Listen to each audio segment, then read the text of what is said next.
wreck here again. Part 3. Do I regret buying my modified Fiesta ST200?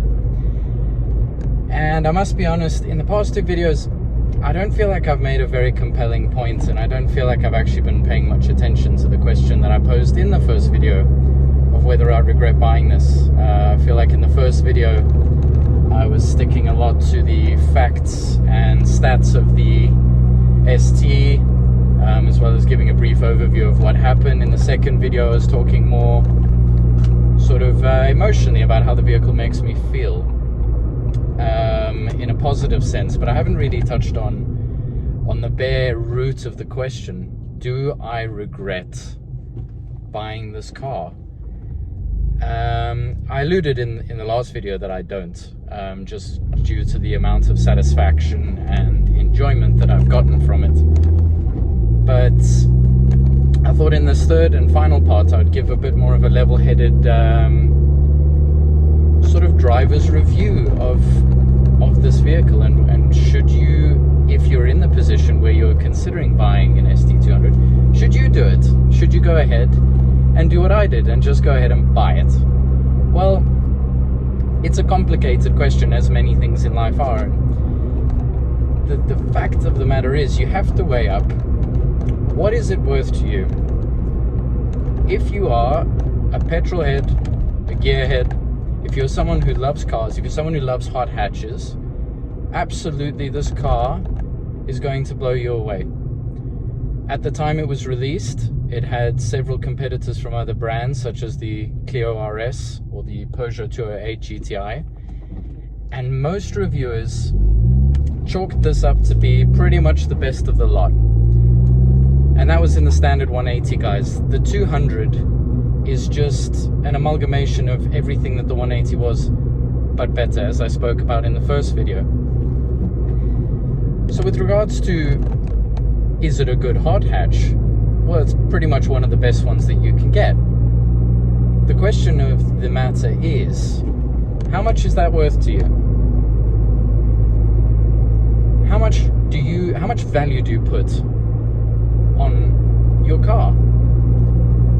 If you are someone who is looking for a car that you can just run around in, that's occasionally sporty, this car does tick those boxes too, don't get me wrong. It's not that it doesn't, it's just that there are probably cheaper options, such as a standard 180. Those are significantly cheaper than this, and they give you about 90% of what this car gives you. So those are definitely an option, and in fact I'd probably recommend getting one of those, because if you do tune it, you're probably going to end up making the same amount of power as one of these stock. So definitely a car to also look at. However, it doesn't have the same exclusivity that this car has. The storm grey paint color could also be rectified on the 180 by getting a wrap, so you could consider that. And to be honest, you could still probably have an ST180 tuned, wrapped, and all of that for cheaper than you could get this car, which is probably a very good option for most people. At the end of the day, the only thing that you probably get from getting the ST200 over a standard ST180 is it's going to hold its resale value better.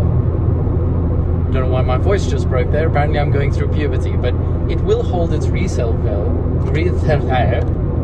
It will hold its resale value a lot better than a normal 180.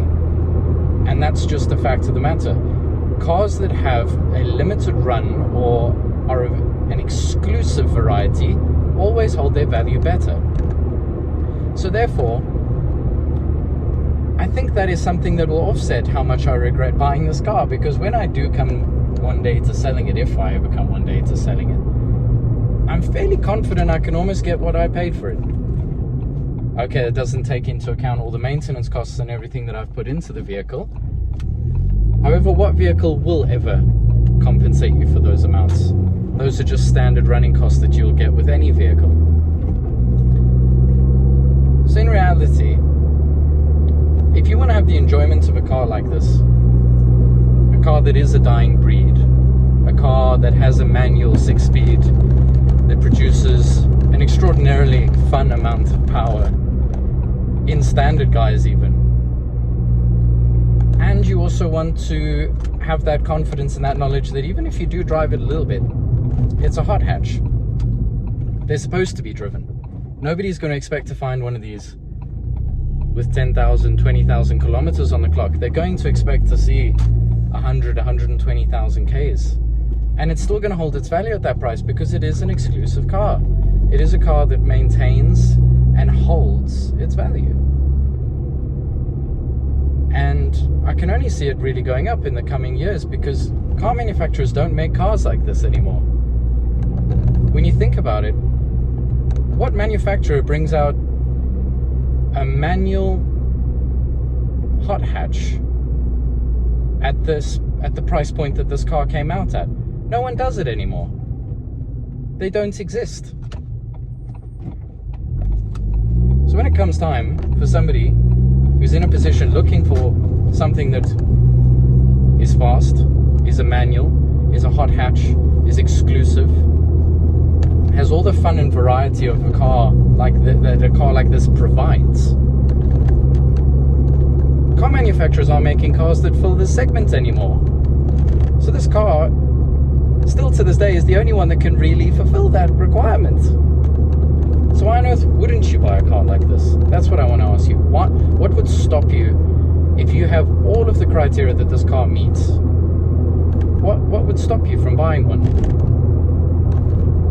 With the caveat of, you know, if it has been modified, please check that everything has been done properly and by a reputable mechanic, because they are not cheap to fix when things go wrong, let me tell you. So as long as it has been looked after, has been serviced, has been tastefully modified, I would say, or at least modified within reason, go ahead and buy one. They're great. You're not going to regret it. I certainly don't.